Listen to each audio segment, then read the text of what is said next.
ክንፍህን ዘርጋና በረር። አንድ ተለቅ ያለ እንቁላል ከወንዙ አጠገብ ባለ መንገድ ላይ ተቀምጧል። በጨዋታ ላይ የነበረ አንድ ልጅ እንቁላሉን ተመለከተው። ግራ በመጋባት ዙሪያውን ተመለከተ። ወንዙ ውስጥ ፍላሚንጎዎች፣ እንቁራሪቶች፣ ኤሊዎችና አዞዎችን ተመለከተ። የእንቁላሌ ማን ነው ብሎ ድምፁን ከፍ አድርጎ ጠየቃቸው። ማንም ግን የመለሰለት አልነበረም። ወዲያው ወደ ላይ ቀና አለ። ዛፍ ላይ ባዶ የወፍ ጎጆ ተመለከተ። እንቁላሉ ካለ ጎጆ ብቻውን ነው፣ ጎጆም ካለ እንቁላል ባዶ ነው አለ። ቀስ ብሎ ዛፍ ላይ ወጣና እንቁላሉን ጎጆ ውስጥ አስቀመጠው።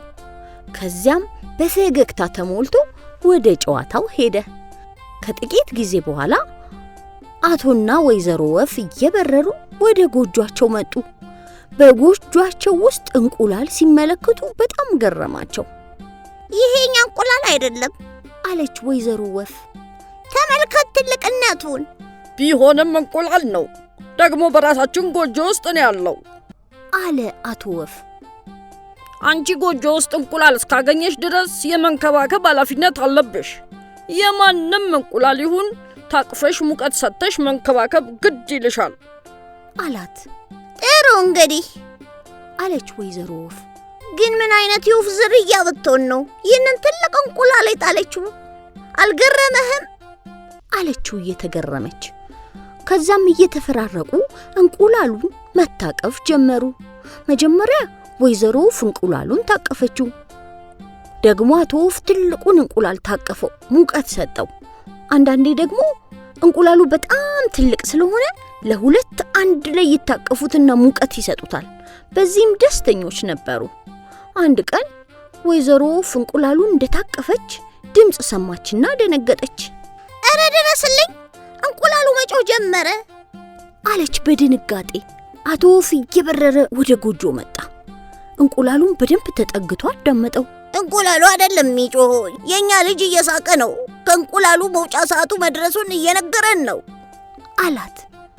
ለሰዓታት ሁለቱም ቁጭ ብለው እንቁላሉ እስኪፈለፈል በጉጉት ጠበቁ። እንቁላሉ መፈርከስ ጀመረ። በደንብ እየተፈረከሰ መጣ። ከዛም አንድ ሕፃን ብቅ አለ። በእርግጥ ጫጩት አልነበረም። አቶ ወፍ በደስታ ተሞልቶ ልጃችን ዞዞ መጣልን አለ። እንዴት የሚያምር ልጅ ነው አለ። ዞዞ አፉን ከፈተ። በጣም ትልቅ አፍ ነው ያለው። አፍ ውስጥ ብዙ ጥርሶች አሉ። እረ ጉድ! ጥርስም አለው። እኔ ገና የተፈለፈለ ጫጩት እንዲህ ስመለከት የመጀመሪያዬ ነው። የሚያስቅ ነገር ነው አለች ወይዘሮ ወፍ። አንድ ትክክል ያልሆነ ነገርም አለ። ይህ ሕፃን የኛ የወፎች አይደለም አለች። ቢሆንም ያለው እኛ ጎጆ ውስጥ ነው፣ ስለዚህ የኛ ነው ማለት ነው። አየሽ፣ አፉን ከፈተ፣ እርቦታል ማለት ነው አይደል? በይ ልጃችንን እርቦታልና መመገብ አለብን አለ አቶ ወፍ። ከዛም ለዞዞ ምግብ ሊፈልጉ ሁለቱም ከጎጆአቸው ወጥተው ሄዱ። አቶ ወፍ ሮዝ ትል ሲያመጣ፣ ወይዘሮ ወፍ ደግሞ አረንጓዴ ትል አመጣችለት። ዞዞ ሁለቱንም ትሎች በልቶ ጨረሰው። ባለመጥገቡ አፉን መልሶ በኃይል ከፈተው። ልጃችን ዞዞ አልጠገበም፣ ስለዚህ ሌላ የሚበላ ማምጣት አለብን ተባባሉ። በየሰዓቱ በየቀኑ ብዙ ምግቦችን እያመጡ ልጃቸውን መገቡ። ወይዘሮ ወፍ ፍራፍሬዎችን ታመጣለታለች። ቢራቢሮና አባጨጓሬንም ይዛለት ትመጣለች። እንዲሁም ተርብና የወባ ትንኞችም አንዳንድ ቀን ለምሳው ታቀርብለታለች። አንዳንዴ ደግሞ ጢንዚዛና በረሮም ትሰጠዋለች። አቶ ወፍ ፌንጣና ሸረሪት አምጥቶለታል። አንበጣና ቀንድ አውጣም አልቀረውም። ቀይ ጉንዳን፣ ጥቁር ጉንዳን እየመረጠ ለልጁ አቅርቦለታል። 50 እግር ብዙ ጊዜ አምጥቶለታል። ወይዘሮ ወፍ በዞዞ ሁኔታ በጣም ግራ እንደተጋባች ነበር። የትኛው የወፍ ዝርያ ይሆን ይህን ሁሉ ምግብ የሚበላው ትላለች። ይህ እንዴት ሊያስጨንቅሽ ይችላል? በይ አሁንም ርቦታል፣ መመገብ ይኖርብናል ይላታል ሁሌም አቶ ወፍ። እንዲህ ያሉ ሳምንታት አለፉ። ዞዞ ምግብ መብላቱን አላቆመም። ቀን በቀን የሚበላው መጠን እየጨመረ መጣ። ማደጉንም አላቆመም። ትልቅ እየሆነ መሄዱንም አላቆመም። ከጎጆዋ በልጦ ግዙፍ ሆነ። በመጨረሻ ጎጆዋ የነበረችበትን የዛፍ ቅርንጫፍ በዞዞ ግዙፍነት ምክንያት ለመውደቅ ጥቂት ቀራት። ልጃችን አሁን አድጓል። ከጎጆው ወጥቶ ሌላ መኖሪያ መቀለስ አለበት አለ አቶ ወፍ። አሁን እንዴት መብረር እንዳለበት እናስተምረው። ትክክል ነህ። አሁን ጊዜው ነው። እንዴት መብረር እንዳለበት ማስተማር ግዴታችን ነው አለች ወይዘሮ ወፍ። ከዚያም ወይዘሮ ወፍ ዞዞን መግፋት ጀመረች።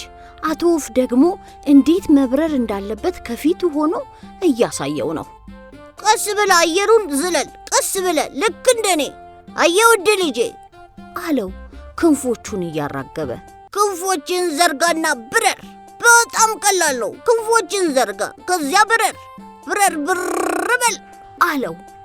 ዞዞ ለመብረር ተዘጋጀ። ትንፋሹን ሳብ አደረገና ከዛፉ ላይ ዘለለ። ወደ ላይ ከፍ ብሎ ዘለለ። ክንፍን ዘርጋና ብረር ልጄ አለ አቶ ወፍ በመጮህ። ጎሽ የኔ ልጅ ክንፍን ዘርጋና ብረር ዘርጋ አለች ወይዘሮ ወፍ። ዞዞ እጅና እግሩን ዘርግቶ ለመብረር ሞከረ፣ ግን አልሆነም፣ አልተሳካም። ምንም አይነት የሚበርበት ክንፍ የለውም። ጭራሽ ቁራጭ ላባ ሰውነቱ ላይ የለም። ከፍ ባለበት ወደ ታች መውረድ ጀመረ። ሁሉም ተደናገጠ። ከዚያም ወንዙ ውስጥ ዶጭ ብሎ ገባ። ወንዙ ውስጥ ደስ አለው። ሰውነቱ ሲቀዘቅዝ፣ ነፃነት ሲሰማው፣ እሱን መሳይ ሲመለከት ደስ አለው። ይህ ለሱ ምርጡ ስፍራው ነው። ታውቃለህ አቶ ወፍ፣ ዞዞ የኛ ዘር አይደለም ጭራሽ አለችው በውሃው ውስጥ እጁን እያውለበለበላቸው ያለውን ዞዞን በትኩረት እያየችው። የሚያስጨንቅ ጉዳይ አይደለም፣ ያሳደግነው ልጃችን ነው። እስቲ ተመልከችው፣ አሁን በጣም ደስተኛ ሆኗል።